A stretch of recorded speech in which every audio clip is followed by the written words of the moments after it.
Welcome back to Tech Couch, and today I'm going to be showing you a quick tip, new feature, picture-in-picture that makes life using an iPhone that much better. This essentially lets you watch something while you're using your phone for other things. So you can continue watching that video as you jump to your Messages app to grab that piece of information, or continue that FaceTime call while you go to the home screen and open other apps. And while all the apps don't currently have this built in, it will just get better and better as more apps do. I'm going to go into my Rogers Ignite TV app.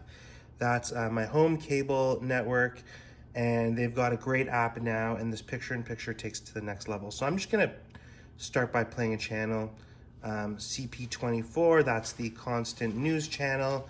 And what they've added essentially, so here's the news live, what I would see on my TV. You can watch that, pretty awesome. But what they've added is the ability to, this button here, picture in picture, allows you to keep watching. It puts the video on your screen. You can move it around, you can make it bigger, so it's there as you go around, you continue doing things on your phone. You can even put it off to the side so that it's hidden. You have full access of your phone, and you can just pull it back whenever you're ready. So I've been doing a lot of that. You can stop it, make it smaller, put it to the side.